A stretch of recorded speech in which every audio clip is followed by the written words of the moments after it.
Mohun Bagan super giant management সত্যি next লেভেলের management বলতেই হয়। যেই কোচ চাইছে বিদেশের মাটিতে গিয়ে খেলে আসতে, সেই কোচ যদি সত্যি কথা বলে ফেলে তখনই তাকে বার করে দেওয়া হচ্ছে। হ্যাঁ, এমনই বিরল আমরা ঘটনা দেখলাম ভারতীয় ফুটবলে, আমাদের কলকাতা ফুটবলেও এরকম ঘটনা দেখলাম।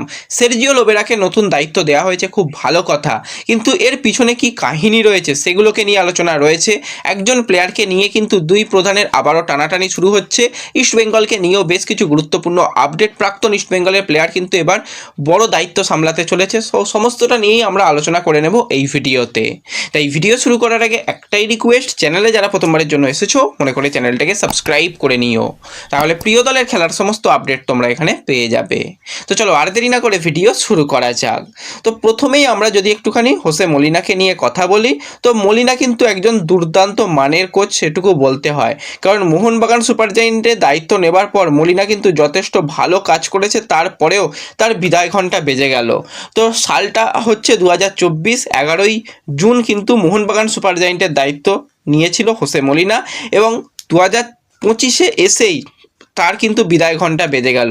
এই কম সময়ের মধ্যে কিন্তু মলিনা যথেষ্ট ভালো সাকসেস দিয়েছে মোহনবাগান সুপার জায়েন্টকে বলতেই হয়। 42টা ম্যাচের মধ্যে 28টা ম্যাচের জয়, 8টা ম্যাচ ড্র, আর মাত্র 6টা ম্যাচ কিন্তু হেরেছে। তো উইনের যদি পার্সেন্টেজের কথা বলি, মোটামুটি 67% সে ম্যাচ জিতিয়েছে। তো হোসে মলিনা যেই সমস্যার কারণে তাকে দল থেকে বিদায় নিতে হলো, সেটা হচ্ছে সে সত্যি কথা বলে ফেলেছিল। কারণ মোহনবাগান সুপার জায়েন্ট এই যে ম্যানেজমেন্ট, তারা তাদের পছন্দের মতন দল গঠন করে। কোচ অবশ্যই সেখানে একটা গুরুত্বপূর্ণ ভূমিকা পায়, কিন্তু সেক্ষেত্রে হোসে মলিনা সেই ভূমিকা পায়নি। কারণ হোসে মলিনা চেয়েছিল একজন অন্তত মিডফিল্ডারকে নিতে, যে কিন্তু মিডফিল্ডকে কন্ট্রোল করবে, লাইক অ্যাটাকিং মিডফিল্ডার হলেও চলে যাবে। কিন্তু সেই জায়গাতে মাথা ভারীর দল, যেখানে কিন্তু জেসন কামিংস রয়েছে, ম্যাকক্লারেন রয়েছে, সাথে ইস্টবেঙ্গলকে টক্কর দেওয়ার জন্য সেখানে রবসন রবিনোকে নিয়ে আসা এবং ডিমিট্রি পেট্রাটস। তো এতগুলো প্লেয়ার কিন্তু আপফ্রন্টে রাখা এবং মাঝ মাঠে শুধুমাত্র ইন্ডিয়ান প্লেয়ারদের উপর ভরসা করা, ডিফেন্সেও ভালো মানের ডিফেন্ডার না পাওয়ার জন্য জোড়া বিদেশি ডিফেন্ডারকে খেলানো। তো এত কিছু সমস্যার পরেও কিন্তু মলিনা, আর যাই হোক, একটা ট্রফি, একটা শিল্ড কিন্তু একই সিজনের মধ্যে দিয়ে গেছে, এবং সব শেষে কিন্তু সে আইএফএ শিল্ডও কিন্তু মোহনবাগানকে এনে দিয়েছে। তো তার ক্রেডিট কিন্তু নেক্সট লেভেলের। কিন্তু ওই যে সত্যি কথা বললে মোহনবাগান সুপার জায়েন্ট ম্যানেজমেন্ট তাকে সরিয়ে দেয়। এর আগেও আমরা দেখেছিলাম হাবাসের ক্ষেত্রেও ভালো পারফরমেন্স করার পরও হাবাসের নামে কার্যত মিথ্যে কথা বলা, যে হাবাসের হেলথ ইস্যু, হাবাসের শরীর খারাপ ইত্যাদি ইত্যাদি কিচ্ছু ছিল না, সম্পূর্ণ মিথ্যে কথা বলা হয়েছিল। এবং হাবাস পরবর্তী সময় ইন্টারকাশিতে এসে ইন্টারকাশিকে চ্যাম্পিয়ন করে দেখিয়ে দিয়েছিল, এবং হাবাস নিজেও ইন্টারভিউতে দিয়ে বলেছিল যে না, আমার সেরকম কোনো রকম সমস্যা নেই। এটা মোহনবাগান সুপার জায়েন্টের সম্পূর্ণ মিথ্যা কথা। এবং তার আগে যদি তোমরা একটুখানি তাকাও, আরও যে সমস্ত কোচরা মোহনবাগান সুপার জায়েন্ট এই ম্যানেজমেন্টের সঙ্গে কাজ করেছে, তো সেখানে কিন্তু ভালো কোচদের খুব একটা জায়গা নেই। আমার তো খুবই মনে পড়ছে জুয়ান ফেরান্ডোর কথা, কারণ জুয়ান খুবই একজন ভদ্র লোক ছিল আমি বলবো। কারণ জুয়ান ফেরান্ডোর সঙ্গে আমিও বেশ কিছু বিষয়ে কথা বলতাম, তার সঙ্গে ব্যাপারগুলো জানার চেষ্টা করতাম।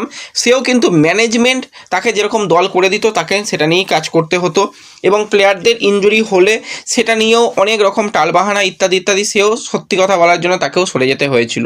এবং এই যদি হোসে মলিনার কথা বলি, সে তো পরিষ্কার বলে দিয়েছিল ম্যানেজমেন্ট দল গঠন করে, আমি একজন মিডফিল্ডার চেয়েছিলাম, ম্যানেজমেন্ট দেয়নি। আমি ইরানে গিয়ে খেলতে চেয়েছিলাম, আমার কোনো রকম সমস্যা ছিল না, সেক্ষেত্রে ম্যানেজমেন্ট কিন্তু আমাদের সেই জায়গাটা দেয়নি। তো এত কিছু সত্যি কথা, ভিতরের কথা বলে ফেলেছে, তারপর কি তাকে রাখা যায়? না, তাকে রাখা যায় না, সেই কারণেই সরিয়ে ফেলা। একবার ভেবে দেখো তো, কোচ যেখানে খেলতে যেতে চাইছে সেখানে ম্যানেজমেন্ট খেলতে দেয়নি। আসলে সরে যাওয়া উচিত তো এই জঘন্য ম্যানেজমেন্টের। তো সেই ম্যানেজমেন্ট কিন্তু তারা রয়ে গেল, কিন্তু একজন ভালো কোচ তাকে কিন্তু সরে যেতে হলো। তো আমরা চাই আবারও হোসে মলিনাকে যে কোনো ইন্ডিয়ান ফুটবলের কোচ হিসাবে দেখতে, যথেষ্ট ভালো মানুষ, ভদ্রলোক। তো তাকে কিন্তু ইন্ডিয়ান ফুটবলে অবশ্যই প্রয়োজন। ইন্ডিয়ান ফুটবলে তার সাকসেস রেট আলাদাই রয়েছে। এর আগে এটিকের হয়েও কিন্তু চ্যাম্পিয়ন, এটিকে মোহনবাগানকেও চ্যাম্পিয়ন করেছে। তো অবশ্যই এরকম কোচ কিন্তু ইন্ডিয়ান ফুটবলে সত্যি খুবই প্রয়োজন। এবং তার জায়গায় যেই কোচকে নিয়ে আসা হয়েছে, সে ভাই নেক্সট লেভেলের কোচ। তার নাম তো তোমরা সকলেই জানো, সের্জিও লোবেরা। তো সের্জিও লোবেরার একটা আলাদাই ব্যাপার রয়েছে, তার কিন্তু সবার থেকে বেশি টাকা চাই। সব থেকে বড় কথা, তার কিন্তু যে তাকে যে স্যালারিটা দিতে হবে, বিদেশি প্লেয়াররাও অত টাকা পায় না, যেটা কিন্তু সের্জিও লোবেরা চাইবে, এবং সেটা মোহনবাগান ম্যানেজমেন্ট দেবে, কারণ ম্যানেজমেন্টের কাছে টাকার তো অভাব নেই। এবং তার পছন্দের কিছু প্লেয়ারকেও সে চাইবে, সেটুকু বোঝাই যাচ্ছে। এবং যেরকমটা শোনা যাচ্ছে 30শে নভেম্বর থেকেই কিন্তু সের্জিও লোবেরা সে চাইছে যে অন্তত প্র্যাকটিস শুরু করে দিতে, এবং সেখানে সম্পূর্ণ দলকে নিয়েই প্র্যাকটিস হবে। এবং অলরেডি বেশ কিছু বিদেশি প্লেয়াররাও কিন্তু কলকাতায় এসে গেছে। মোহনবাগান সুপার জায়েন্টের দায়িত্ব নেওয়ার পর সের্জিও লোবেরা যেটা জানিয়েছে, মোহনবাগানের দায়িত্ব নেওয়া আমার কাছে বিরাট সম্মানের। এই ক্লাবের অনেক ইতিহাস রয়েছে, আমি এমন একটা দল গড়ে তুলতে চাই যারা সাহসিকতা এবং জয়ের মানসিকতা নিয়ে মাঠে নামবে প্রত্যেকটা ম্যাচে। এই দলে প্রচুর প্রতিভাবান ফুটবলাররা রয়েছে যাদের সাহায্যে ভারতীয় ফুটবলে আধিপত্য বিস্তার করতে চাই। আমি এখানে এসেছি সেই সম্ভাবনাকে আরও উচ্চতর জায়গায় নিয়ে যেতে। তো সব কিছু ঠিক আছে, বিদেশের মাটিতে আদৌ লোবেরা তার দলকে নিয়ে যেতে পারবে তো, নাকি আবারও সেই ম্যানেজমেন্টের কাছে তারা বাধা পড়বে? তো জানি না, এই ব্যাপারটাকে নিয়ে কিছু বলার নেই। এবং বেশ ভালোই জমে যাবে লড়াই, এটুকু বোঝা যাচ্ছে। কারণ একদিকে রয়েছে অস্কার ব্রুজন, অপরদিকে সের্জিও লোবেরা। তাদের পুরাতন একটা লড়াই আমরা এএফসি টুর্নামেন্টেই দেখেছিলাম, ওড়িশা ভার্সেস বসুন্ধরা কিংসের। তো সেখানে একটা পুরাতন লড়াই, সেখানে কিন্তু অবশ্যই বারবারই টক্কর দিয়েছিল লোবেরাকে অস্কার ব্রুজন।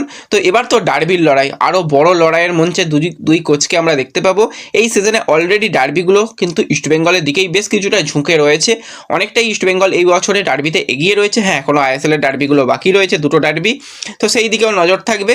লড়াই কিন্তু বেশ জমে যাবে, সেটা বলাই চলে। এবং অলরেডি একজন প্লেয়ারকে ইস্টবেঙ্গল মোটামুটি শর্টলিস্টেড করে রেখেছে। তোমাদের আগেই জানিয়েছিলাম, 24 বছর বয়সী ভারতীয় রাইট উইং পজিশনের প্লেয়ার ইসাক, যে ওড়িশা এফসিতে খেলছিল, তার কন্ট্রাক্ট বাকি রয়েছে আর কয়েক মাসই বলতে হয়, কারণ তার 31শে মে 2026-এ গিয়ে কন্ট্রাক্ট শেষ হয়ে যাচ্ছে। সামনের উইন্টারে কিন্তু সে দল পরিবর্তন করার জন্য সম্পূর্ণ প্রস্তুত। ইস্টবেঙ্গল ম্যানেজমেন্ট যথেষ্ট ভালো কথাবার্তা বলে রেখেছে কিন্তু এই ইসাকের সঙ্গে। সে কিন্তু এখন কোথাও খেলছেও না, রীতিমতন সে প্র্যাকটিসের মধ্যে রয়েছে।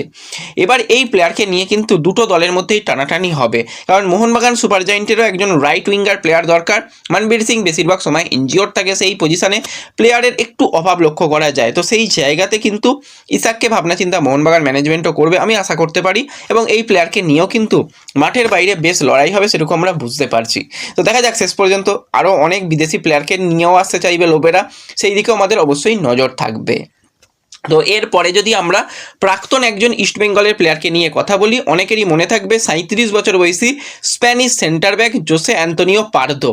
তো পার্দো খুবই অল্প সময় ইস্টবেঙ্গলে যেটুকু পারফরমেন্স করেছিল, সত্যি খুবই ভালো পারফরমেন্স করেছিল। হ্যাঁ, সে ডিফেন্ডার প্লেয়ার নয়, তাকে মিডফিল্ডে যখন কার্লেস কোয়াদ্রাত ব্যবহার করে, সে কিন্তু যথেষ্ট ভালো কিন্তু পারফরমেন্স করে। এবং তার একটা ফিজিক্যাল এবিলিটিও ছিল, এবং চোট পেয়ে সিজনের মাঝপথে তাকে ছিটকে যেতে হয়, কিন্তু ইস্টবেঙ্গলে 20টা ম্যাচে যথেষ্ট ভালো পারফরমেন্স করেছে।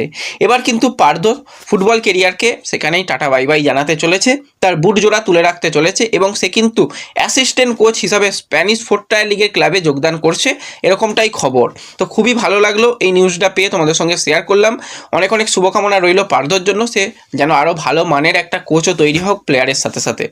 তো এর সাথে সাথে যদি আমরা একটুখানি কথা বলি এফসি গোয়াকে নিয়ে, তো এফসি গোয়ার কিন্তু এএফসি কাপের কালকে গুরুত্বপূর্ণ ম্যাচ ছিল, সেখানে কিন্তু আল জাওরার বিরুদ্ধে 2-1 গোলে হেরে গেছে গোয়া। আমি বলবো কালকে মোটামুটি ভালো খেলেছে।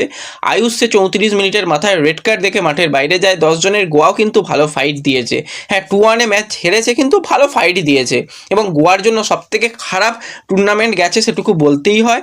গোয়া টোটাল 5টা ম্যাচ খেলেছে, সেখানে একটা ম্যাচও জিততে পারেনি, 5টাই হেরেছে, মাত্র 2টো গোল করেছে। এই একটা ওন গোল কালকে হয়েছে। এবং এর আগে খুব সম্ভবত একটা গোল কিন্তু আল নাসেরের বিরুদ্ধে খুব সম্ভবত এফসি গোয়া করেছিল, 2টো গোল। এবং 12টা তাদের গোল হজম করতে হয়েছে, এবং পয়েন্ট টেবিলের সব থেকে শেষে তারা ফিনিশ করেছে। তো মানালোর কাছ থেকে আরেকটু আশা ভালো ছিল যে একটু ভালো কিছু করতে পারে, খুবই কঠিন গ্রুপ ছিল। যাই হোক, তারা সমস্ত ম্যাচগুলো অন্তত খেলেছে। আর যাই হোক, মোহনবাগান সুপার জায়েন্টের মতন পালিয়ে তো আসেনি, তারা কিন্তু সমস্ত ম্যাচ খেলেই এসেছে। এবং আমরা যদি ইস্টবেঙ্গলকে নিয়ে কথা বলি, আজকে কিন্তু ইস্টবেঙ্গল বিকেলের মধ্যে গোয়ায় পৌঁছে যাচ্ছে, এবং কালকে কিন্তু ইস্টবেঙ্গল একটা প্র্যাকটিস ম্যাচ খেলতে চলেছে, সেরকমটাই খবর বেরিয়ে আসছে। তো ব্যাস এই ভিডিওতে এই আপডেটগুলোই শেয়ার করার ছিল। ভিডিও ভালো লাগলে লাইক শেয়ার করে দিও, চ্যানেলে প্রথমবারের জন্য এলে সাবস্ক্রাইব করে নিও। দেখা হবে পরবর্তী ভিডিওতে, ধন্যবাদ।